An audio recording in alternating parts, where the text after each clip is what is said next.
Ada seorang pasien BPJS Kesehatan yang mengeluh karena harus menunggu hingga 8 jam untuk mendapatkan ruang rawat inap. Tak lama kemudian, pasien tersebut meninggal dunia. Peristiwa ini pun memicu gelombang perhatian di media sosial dan memunculkan pertanyaan tentang layanan kesehatan yang diterima pasien. Nah, di tengah sorotan publik muncul sejumlah komentar dari tenaga kesehatan dan tenaga medis yang dinilai tidak menunjukkan empati terhadap keluhan pasien. Alih-alih meredakan polemik, respons tersebut justru memperluas perdebatan dan memunculkan kritik dari berbagai kalangan. Bagaimana kelanjutannya? Kita bahas.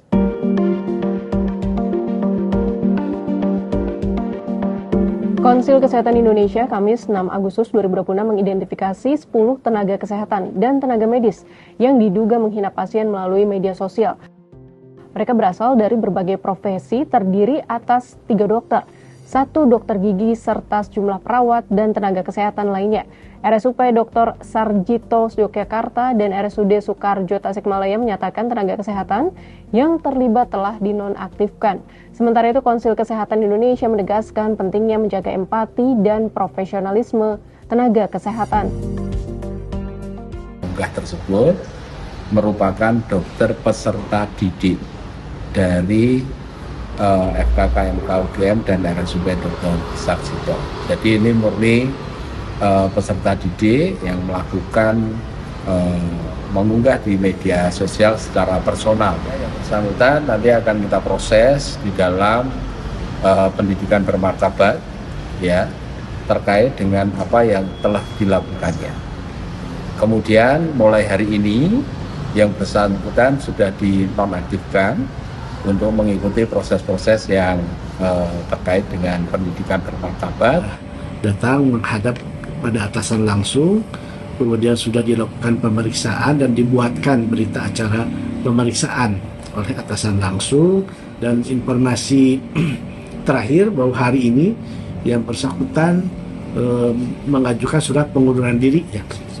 Sikap empati merupakan bagian yang tidak terpisahkan dari profesionalisme tenaga medis dan tenaga kesehatan. Oleh karena itu, penghormatan terhadap martabat manusia, termasuk pasien dan keluarganya, harus senantiasa dijaga dalam setiap bentuk komunikasi. Saat ini, Konsil Kesehatan Indonesia bersama organisasi profesi yang terkait sedang melakukan penelusuran terhadap peristiwa tersebut sesuai dengan kewenangan masing-masing. Sementara itu, Kementerian Kesehatan membenarkan bahwa kasus pasien Jaminan Kesehatan Nasional atau JKN yang mengeluhkan waktu tunggu ruang rawat inap lebih dari 8 jam terjadi di RSCM. Direktur Jenderal Kesehatan Lanjutan Kementerian Kesehatan Azhar Jaya, Kamis 6 Agustus menjelaskan bahwa pasien menunggu selama 8 jam karena membutuhkan ruang High Care Unit atau HCU yang jumlahnya terbatas. Ia juga mengungkapkan bahwa pasien memiliki penyakit penyerta disertai keganasan. Menurut Azhar, pihak keluarga telah memahami penjelasan mengenai kondisi tersebut. Menanggapi kasus itu, Kepala Humas BPJS Kesehatan Rizky Anugrah menegaskan bahwa peserta JKN tetap berhak memperoleh layanan sesuai indikasi medis dan hak kelasnya. Jika ruang sesuai hak peserta penuh, rumah sakit dapat menempatkan pasien satu tingkat di atas haknya paling lama 3 hari tanpa biaya tambahan. Apabila seluruh ruang rawat inap penuh, rumah sakit wajib merujuk pasien ke fasilitas kesehatan lain yang setara. Di sisi lain, Yayasan Lembaga Konsumen Indonesia atau YLKI mendesak pembentukan tim investigasi independen untuk mengusut penyebab kematian pasien serta meminta pemberian sanksi etik kepada tenaga kesehatan yang terbukti bersikap tidak berempati karena kritik dan keluhan pasien merupakan hak yang dilindungi undang-undang. YLKI menilai peristiwa ini menjadi keprihatinan sekaligus pukulan bagi dunia kesehatan Indonesia. Sementara itu, Menteri Kesehatan Budi Gunadi Sadikin Kamis 6 Agustus merasa gagal setiap kali ada warga berusia muda yang meninggal dunia. Ada yang meninggal, itu hati saya sedih.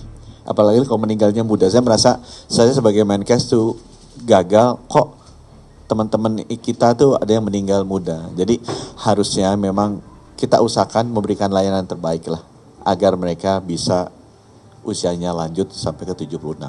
Kekurangan itu ada, itu yang harus kita perbaiki, baik di fasilitas kesehatannya, di alat-alat kesehatannya, maupun di SDM kesehatan. Sahabat Kompas, di balik polemik ini ada persoalan yang lebih besar daripada sekadar perdebatan di media sosial.